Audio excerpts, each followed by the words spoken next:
Hello students, welcome back to my channel. कैसे हो आप सब? उम्मीद करती हूँ बेटा सभी अच्छे होंगे और अपना ख्याल भी रख रहे होंगे। तो बेटा आज हम करने जा रहे हैं अपनी वर्कशीट नंबर 3 8th क्लास के बच्चों के लिए। बेटा साइंस सब्जेक्ट की है, 20 तारीख है, ठीक है। जिसमें हम क्या करेंगे, आज हमारा टॉपिक रहने वाला है लाइट। लाइट क्या होता है, ओके। तो देखो सॉरी बेटा, लाइट जो है, light always travel in straight line. तो लाइट क्या करती है बेटा, हमेशा सीधी रेखा में गमन करती है, ठीक है। अगर इसके सामने कुछ आ गया तो ये ऐसा नहीं कि टेढ़ी होके जाने लगेगी, ये क्या करेगी, वहीं से वापस मुड़ना स्टार्ट कर देती है, ऐसे चारों तरफ फैलना शुरू कर देती है। पर क्या होती है, ये हमेशा सीधी। अब एक ये लाइट है, ठीक है, ये एक पाइप है। अगर तुम इसमें से देखोगे तो तुम्हें यहाँ पर अगर कोई लाइट है तो दिखाई देगी, लेकिन अगर तुम ऐसे पाइप में से देखोगे तो तुम्हें ये दिखाई नहीं देगी, ठीक है। क्यों? क्योंकि इसकी डायरेक्शन ऊपर है, लेकिन लाइट ऐसे करके नहीं आती तुम्हारे पास, लाइट तो सीधी आती है, ठीक है। अब यहाँ देखो, generally whenever light fall on an object it is reflected back, due to this our eye able to see the objects, ठीक है। हमेशा क्या होता है बेटा, हम कैसे देख पाते हैं कोई भी चीज़ें? सबसे पहले क्या होता है, लाइट जो है वो क्या करती है, मान लो ये ऑब्जेक्ट रखा है, इस पर पड़ती है, फिर यहाँ से वो जो ऑब्जेक्ट है उससे वो लाइट रिफ्लेक्ट होकर हमारी आंखों में आती है, तब हमें वो ऑब्जेक्ट दिखाई देता है, ठीक है। तो लाइट की हेल्प से हम कोई भी वस्तु देख पाते हैं, वरना अगर हम लाइट की आंखों की वजह से ही देख पाते तो हम अंधेरे में क्यों नहीं देख सकते चीज़ों को? चीज़ें तो वहीं होती हैं अंधेरे में, लेकिन जब तक लाइट नहीं होती है तब तक हम उन चीज़ों को नहीं देख सकते, ठीक है। दूसरा, रिफ्लेक्शन ऑफ लाइट। अब रिफ्लेक्शन ऑफ लाइट क्या है? Reflection of light can be defined as the phenomena when an object throws back the light that fall on it. यानी कि रिफ्लेक्शन क्या होता है, कोई भी एक सरफेस है, ठीक है, जैसे तुमने मिरर लिया तो यहाँ पर अगर लाइट पड़ती है तो वापस से वो क्या करता है, उसको वापस से रिफ्लेक्ट कर देता है, मतलब, ठीक है, अपने अंदर नहीं रखता, सारी की सारी को रिफ्लेक्ट कर देता है। जैसे तुम मिरर में देखते हो तो मिरर में तुम्हें तुम्हारी क्या दिख रही है, इमेज दिख रही है। वो कैसे दिख रही है, तुम यहाँ पर खड़े हो, लाइट तुम पर पड़ी, तुमसे वो कहाँ गई, यहाँ पर पड़ी, ठीक है, और यहाँ से तुम्हारी क्या हुई, तुम्हारी आंखों में वापस आके पड़ी जब तुम्हें वो दिखाई दिया है, ठीक है। तो क्या हुआ, a mirror is a polished और shiny surface that can reflect back the light. यानी कि जो मिरर होता है बेटा नीचे, इसके एक रिफ्लेक्टिंग सरफेस होता है जो क्या करता है, उसको सारी की सारी लाइट को रिफ्लेक्ट कर देता है वापस से उसी मीडियम के अंदर। ये याद रखना, सेम मीडियम के अंदर। जैसे यहाँ से लाइट आई तो इधर का मीडियम क्या है, एयर है, तो वो सारा एयर ही रहेगा, ठीक है। तो क्या किया, एयर से एयर के अंदर रिफ्लेक्ट बैक कर दिया, जिस एंगल से आई थी उसी एंगल से उसने इसको इधर मोड़ दिया, ओके। तो इसलिए यहाँ पर क्या है बेटा, यहाँ पर एंगल आई जो है आर के बराबर दिया गया, मतलब जिस एंगल से लाइट यहाँ पर पड़ी इस मिरर के ऊपर, उसी एंगल से इसने इसको क्या कर दिया, रिफ्लेक्ट बैक कर दिया। यानी कि आई को बोलते हैं, आई मतलब कि जो आई एंगल है वो होता है इंसिडेंट या एंगल ऑफ इंसिडेंस, आर जो होता है वो होता है एंगल ऑफ रिफ्लेक्शन, ठीक है। और जो इंसिडेंट हुई है लाइट, ठीक है, जो इसके ऊपर पड़ी है उसको बोलते हैं इंसिडेंट रे, और जो इससे रिफ्लेक्ट हुई है उसको बोलते हैं रिफ्लेक्टेड रे, ठीक है। और ये तुम्हारा मिरर है ही, और जो ये बीच का है बेटा, ये क्या है, इस मिरर के परपेंडिकुलर, यानी कि जो 90 डिग्री का एंगल बनाता है उसको हम क्या बोलते हैं, नॉर्मल, ठीक है। ये क्या कर रहा है, ये इसके साथ 90 डिग्री का एंगल बना रहा है, ठीक है, किसके साथ, इस सरफेस के साथ, तो इसलिए ये क्या हो गया, नॉर्मल बोलते हैं इसको हम, ठीक है। अब यहाँ पर देखो, image which can be obtain on A screen is called real image. अब बेटा रियल इमेज और वर्चुअल, हमने क्या कहा, हमारी जो है मिरर के अंदर तुम देखते होंगे, तुम्हें अपनी शक्ल दिखाई देती है, तो वो क्या है, तुम्हारी इमेज है, ठीक है, वो तुम असलियत में तो हो नहीं, वो इमेज है। तो इमेज भी दो तरीके की होती है, वो जो तुम्हारी इमेज थी वो रियल थी या वर्चुअल थी। रियल का क्या होता है, जिसको हम पर्दे पर भी प्राप्त कर सकते हैं, ठीक है। The image which can obtain on screen, जैसे कि तुम क्या करते हो, घड़ी से क्या करते हो बेटा, घड़ी पर लाइट पड़ी, फिर घड़ी से तुम इसका जो रिफ्लेक्शन होता है, कई बार तुम किसी के फेस पर प्राप्त करते हो, कहीं पर भी प्राप्त करते हो, तो वो क्या है, तुम उसको कहीं ना कहीं पर तीसरी जगह पे भी देख रहे हो, ठीक है, इसके अलावा। लेकिन यहाँ पर क्या होता है, मिरर के अंदर तुम देखोगे, मिरर के अंदर जब तुम इसके सामने खड़े हो तो तुम्हें वो मिरर के अंदर ही दिखाई देगी। अगर तुम मिरर के पीछे जाके देखोगे तो नहीं दिखाई देगी, या मिरर से तुम सोचो तुम्हें यहाँ दिखाई दे, नहीं, सिर्फ मिरर होगा तो ही तुम्हें दिखाई देगी वो, ठीक है। लेकिन वहाँ पर क्या था, लाइट के एंगल को जैसे जैसे चेंज करोगे, वो जो उसकी इमेज तुम्हें दिख रही थी तीसरी जगह पर, वो भी चेंज होती जाएगी, ठीक है, दिखती रहेगी।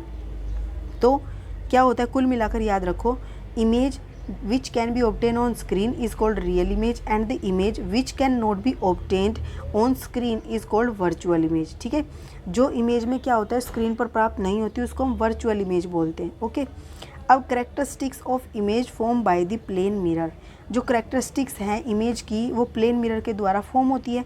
तो क्या क्या करेक्टरिस्टिक्स उसके अंदर होते हैं, जो मिरर के अंदर तुम इमेज देखते हो बेटा अपनी कैसी दिखाई देती है। ऐसा तो है नहीं तुम पतले से थे तुम मोटे दिखाई दिए, या मोटे थे तो पतले दिखाई दिए, या तुम थे 4 फुट के और तुम 10 फुट के दिखाई दिए, ऐसे तो कुछ नहीं होता ना। तो image form by the plane mirror is virtual और इरेक्ट, मतलब कि और ऐसा भी नहीं है कि तुम्हारे पैर ऊपर और सर नीचे दिखाई दे रहा है। इरेक्ट मतलब होता है सीधी, यानी कि जैसे तुम खड़े हो वैसे ही दिखाई देते हो, सीधे के सीधे। और वर्चुअल मतलब कि ये इमेज हमें मिरर में ही दिखेगी, इसके अलावा मिरर के पीछे हमें वो दिखेगी नहीं, मतलब हमें ऐसा लगता है कि वहाँ पर कोई चीज़ है पर वो होती नहीं है। ठीक है, दूसरा it is of the same size as the object, और सेम साइज होता है, जितने साइज का वहाँ पर कोई वस्तु रखी है उतने ही साइज की होती है वो। ठीक है, जैसे कि तुम अपने आप को देखो जितने साइज के होते हो उतने के ही दिखाई देते हो। And is formed at the same distance, जैसे ये मिरर है, अगर कोई ऑब्जेक्ट यहाँ पर रखा है तो दर्पण के पीछे हमें उसके अंदर से देखेंगे तो उसके पीछे वो इतनी दूरी पर ही दिखाई देगा हमें, जितनी दूरी पर ये खड़ा है यहाँ पर, तो ये हमें अंदर भी मिरर के इतनी दूरी पर दिखाई देगा। ठीक है, image formed is literally inverted, और ये कैसा होता है लिटरली इन्वर्टेड होता है। इन्वर्टेड मतलब तुम एक चीज़ देखते होंगे, तुम्हें लेफ्ट साइड का राइट साइड में दिखता है, जो तुम्हारा दायां हाथ है वो बायां दिखता है और बायां हाथ तुम्हें दायां, मतलब कि इस तरीके से जो ये वाला हैंड है वो इस साइड वाला लगता है और इस साइड वाला इस साइड वाला लगता है, मतलब सीधी तो होती है। बेटा देखो यहाँ पे जैसे तुम एम्बुलेंस देख रहे हो, ये तुम्हें क्या होता है तुम लिखते तो ऐसे हो एम्बुलेंस, ठीक है,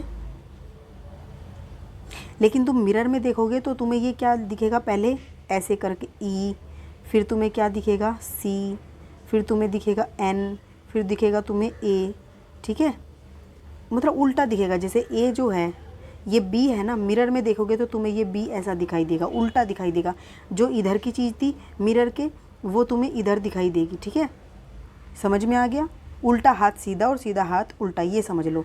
इसीलिए hence the words on ambulance are written in literally inverted form. ठीक है, लिटरली इन्वर्टेड फॉर्म में इसलिए उनको लिखा जाता है ताकि जब सामने वाली गाड़ी होगी, जो उसका ये वाला शीशा होता है, इसके आगे जो गाड़ी होगी ना उसके अंदर भी ऐसा शीशा होगा, उसमें से जब वो इस अक्षर को देखेगा तो उसे वो एम्बुलेंस लिखा हुआ दिखाई देगा, क्योंकि ये इसको क्या कर देगा, बदल देगा। ठीक है, और वो उसको क्या करेगा, साइड दे देगा।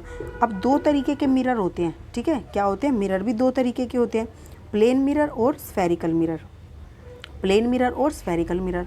अब स्फेरिकल मिरर में भी 2 प्रकार होते हैं, 2 टाइप्स होते हैं, कनकेव मिरर और कन्वेक्स मिरर। ओके, तो देखो यहाँ पर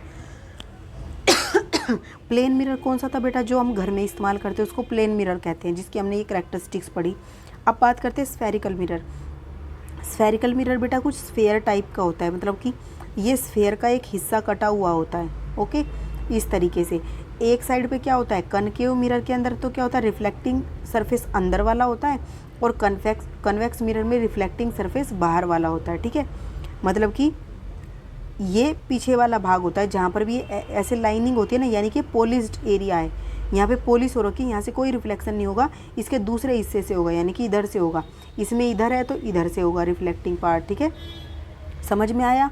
तो कन्वेक्स में, कनकेव में क्या होता है, इनर साइड में से रिफ्लेक्शन होता है, और कन्वेक्स में आउटर साइड से रिफ्लेक्शन होता है, मतलब इस हिस्से से होता है, इधर वाले से, और इसमें ये अंदर वाले हिस्से से हो रहा था। ओके, अब हम करते question answer. Write the characteristics of image form by the plane mirror. सबसे इंपॉर्टेंट है बेटा, 10th क्लास तक आप इसको यूज में लाओगे, काम में आएगा, तो यहाँ से कोई भी 3 पॉइंट्स आप 2 पॉइंट लिख सकते हो। ठीक है, नेक्स्ट है बेटा तुम्हारा यहाँ पर, right any point of difference between real image and virtual image.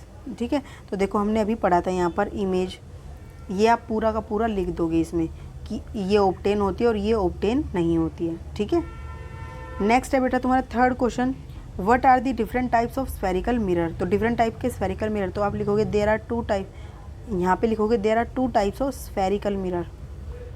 क्या लिखोगे, स्फेरिकल मिरर, और ये नहीं लिखना है, उसके बाद लिखना है यहाँ पे कनकेव मिरर और कन्वेक्स मिरर। ठीक है, क्या होते हैं, 2 तरीके का होता है, स्फेरिकल मिरर, कनकेव मिरर का और कन्वेक्स मिरर। समझ में आ गया। क्या करोगे, स्फेरिकल मिरर 2 तरीके का होता है, कनकेव और कन्वेक्स, और ये उसकी इमेज बना दोगे। ठीक है, उसके बाद पूछे how they are different from plane mirror. अब ये प्लेन मिरर से कैसे डिफरेंट है, तो देखो बेटा ये कैसे डिफरेंट है, in plane mirror the reflecting surface is plane, यानी कि प्लेन मिरर के अंदर रिफ्लेक्टिंग सरफेस बिल्कुल सीधा होता है, लेकिन स्फेरिकल मिरर के अंदर रिफ्लेक्टिंग सरफेस जिस पे से रिफ्लेक्ट होंगी चीज़ें वो कैसा होगा, इस तरीके से गोलाई के आकार के होंगे, ठीक है, मतलब कि ऐसा होगा या फिर ऐसा होगा। तो ये डिफरेंस है इन दोनों के अंदर, आप ये लाइन इसमें लिख देना, ठीक है, थर्ड वाले क्वेश्चन में। ये आपकी आज की वर्कशीट थी, उम्मीद करती हूँ आपको अच्छे से समझ आ गई होगी। फिर भी कोई डाउट हो तो कमेंट बॉक्स में पूछ लेना। इस वीडियो में इतने ही, अपना नेक्स्ट टॉपिक जो है नेक्स्ट वीडियो में करेंगे। तब तक के लिए ऐसे हंसते रहिए, मुस्कुराते रहिए, पढ़ते रहिए और आगे बढ़ते रहिए। Thank you.